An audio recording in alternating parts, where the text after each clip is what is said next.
Hey everyone, and we are going to be looking at the potential for a tornado outbreak to happen today in portions of the panhandle of Texas into Oklahoma. Before we could get into the forecast, be sure to subscribe to the channel if you are new and turn on post notifications so you won't miss a single upload or live stream that will be coming later today. Right now we're looking at the latest day 1 convective outlook. This is the latest severe thunderstorm outlook, and as you can see, they have issued a moderate risk this morning at around 7 a.m.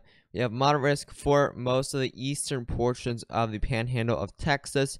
Also, an enhanced risk around that, reaching into now portions of western Oklahoma.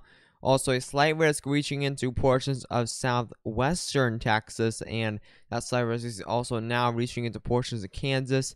And finally, a marginal risk around that slight risk. In the dark green color, you do have a marginal risk for isolated severe storms. Now for the tornado risk, we have a 15% hatch risk for severe storms.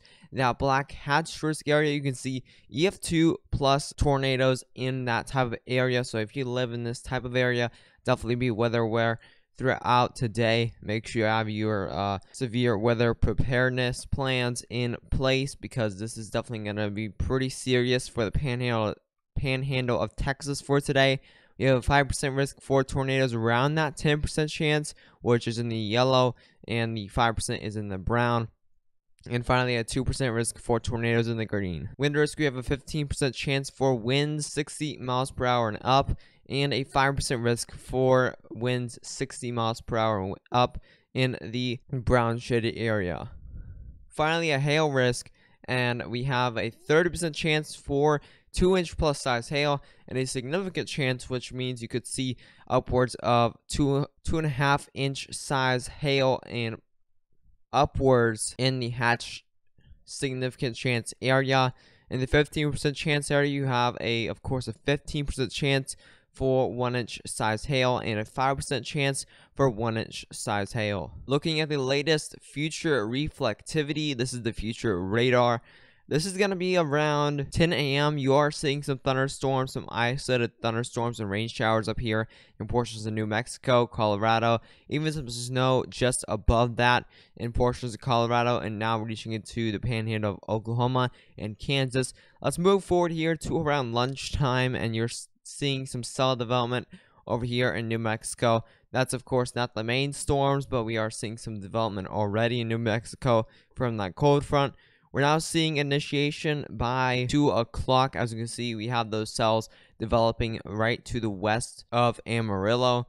Let's move even more forward, and you're already seeing that supercell initiation right down here south of Amarillo, and you can see those cells initiating, more cells initiating just to the west of Amarillo. Amarillo is definitely going to get hit with some supercells here. You're already seeing some very well-defined supercells developing right in the eastern portion of the panhandle. That's where the moderate risk is, so I wouldn't be surprised if some of these supercells showing up on this future reflectivity will produce tornadoes. Moving forward even more, those supercells are now moving east into Oklahoma, and those are beginning to weaken as they enter some capped areas.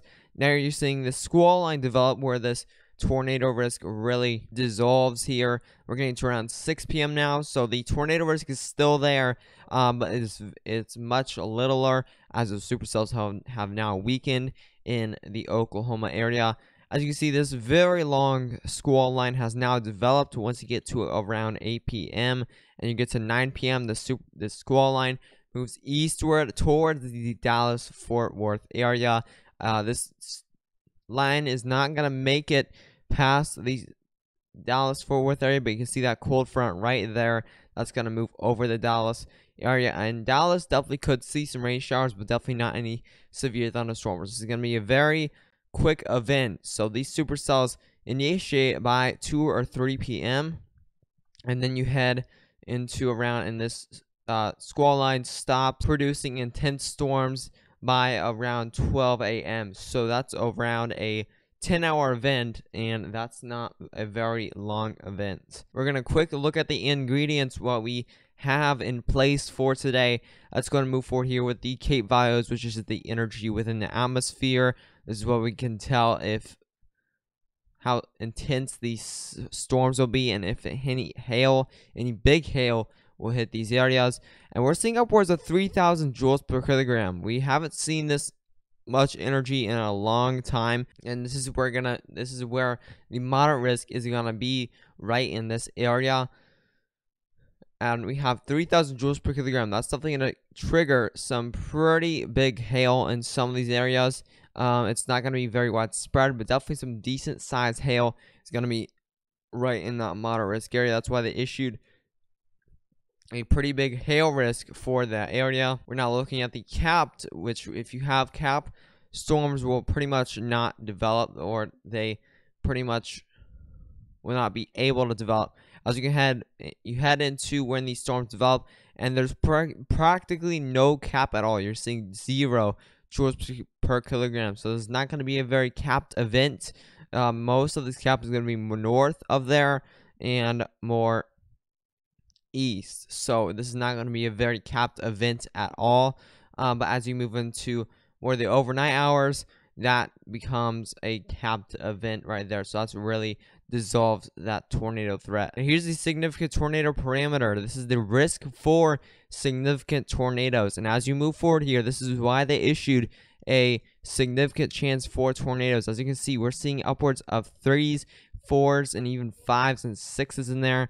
You're seeing now 5s right over here south of Amarillo. So that's going to be pretty interesting if any supercells do produce any tornadoes right down here or either up here. That's going to bring definitely some very intense tornadoes, and even violent tornadoes could be possible today, but not very likely, mainly just strong tornadoes. Moving forward even more, you're now seeing 6 and 8s up in here. So like I said, if these supercells become tornado producing right in this whole area, that's going to be producing a very intense and strong tornado in that area. So a lot of storm chasers are going to be targeting this type of area in more southeastern panhandle of Texas.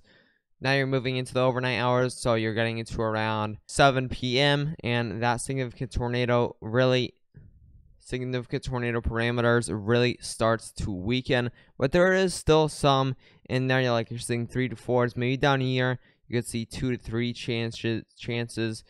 So there's still a chance for some significant tornadoes overnight, but generally you're just going to see mainly some isolated tornadoes when you head into the overnight hours. If you did enjoy the briefing for today's severe storms, be sure to subscribe to the channel if you are new, and turn on post notifications so you won't miss a single upload or live stream. And also make sure to share this video with any friends or family that may want a forecast on this upcoming dangerous weather event. But anyways, stay safe.